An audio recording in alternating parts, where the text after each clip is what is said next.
All the great business coaching books, like Scale or Fail and E-Myth, and yes, even Sing with Your Opera Voice, talk about systemizing your business to get greater freedom and position the business to grow. But what is systemization, and why should you bother? Stay tuned for the why, what, and how of systemizing your business.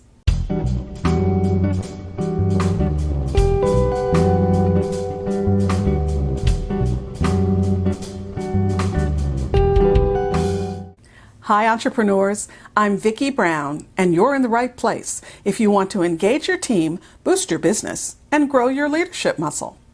So let's talk about systemizing your business. First off, it's just a fancy word for putting together standard ways of doing things. In fact, sometimes it's called business standardization.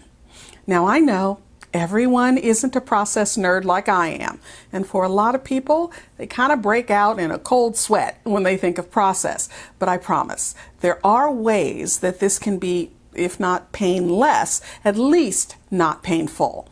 And it's all for a great cause, upping the value of your business. After all, the way you do things is part of your intellectual property. It's your secret sauce. So making sure your secret sauce is applied to every burger that goes out the door, well, that's only going to help your brand. Another great byproduct of process is that you get consistent results, consistent quality and delivery, and it makes things more efficient because no one is wasting time or effort trying to remember how we did it the last time. By the way, it also makes training a piece of cake. So let's take a look at what you should systemize. And no, it's not absolutely everything in your business. Now, I know that there are some gurus out there that say you should have a written process for every task, but I believe there is such a thing as over-systemizing. For example, take lunch. Suppose the task is to pick up lunch for the team. Well, the first part of the process could be take everyone's order, or it could be go to the file room and pick up a notepad and pen. Proceed to first team member and provide them the lunch menu. Inquire what they would like for lunch. Wait for reply. Write down their order using the notepad and pen. Are you ready to scream yet? Because I am ready to scream. That's because this is over-systemizing. We've taken a common task that one would assume is part of everyone's basic knowledge and broken it down into its various parts, when in fact that isn't necessary. In this case, it would be sufficient to just say, take lunch orders, place order online using Grubhub, when order is delivered, divide according to each order, ensure napkins and utensils are included, and deliver each order to each individual. In fact, when you start the systemization process, don't bother trying to look at everything. Just look at the key areas of your business. And keep in mind, this isn't a sprint, it's a marathon. So don't expect to get everything done in a week. It will take time. Start with these 4 areas. Sales and marketing, how you identify and get clients. Operations, how you deliver the service or product. Customer service, how you manage and communicate with your customer. And administration, how you run the company. This is going to include areas like human resources, accounting, and office management. Okay, on to the how. Generally speaking, your system will have 3 components. Procedures, sometimes called standard operating procedures or SOPs, reference materials, and templates. The SOP is a rundown of the steps to be completed. The reference materials are additional information that may be required, and the templates are communication pieces that can be reused over and over. So back to our lunch example.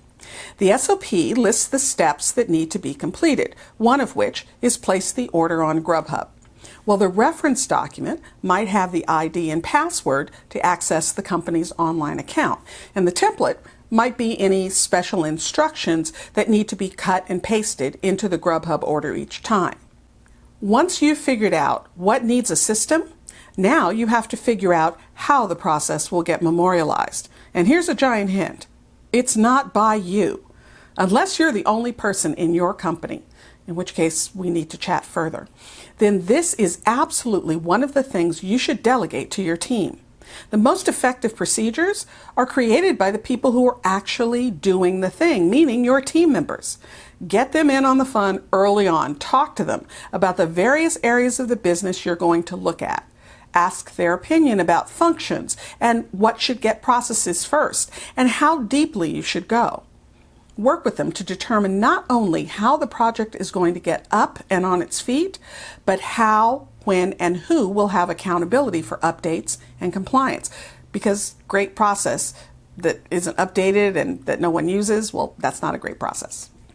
To get you started, I suggest assigning 1 or 2 people to a business function.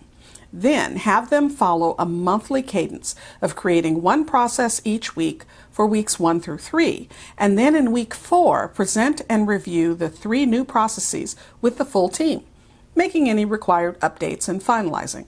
You can certainly go faster, but this timeline helps to protect your team from overwhelm, because don't forget, this is an extra project on top of their current workload, and it takes a bit of time and resources to get done right. So be sure you give them the time that they need.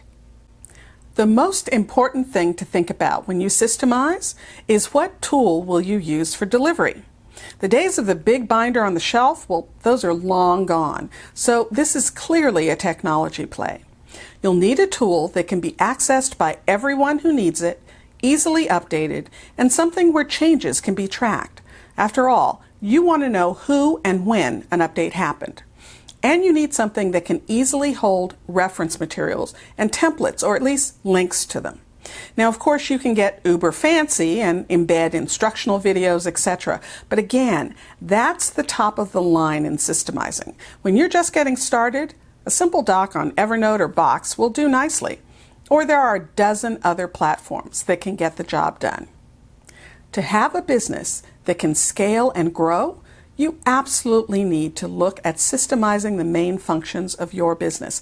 It will increase your service and delivery quality and smooth out the road to getting you out of the day-to-day of the business so you can move on to more impactful pursuits, like being the visionary.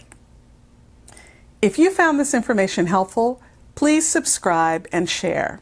And if you're struggling with how to get your business off the ground and what comes next, check out the Leader's Journey Business Builder.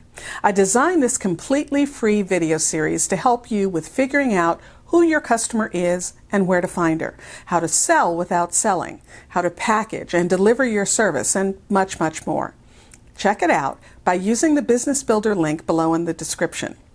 And remember, your inspired leadership is the secret sauce to having a high-performance team and a wildly successful business you'll love. I'll see you next time on Leader's Journey.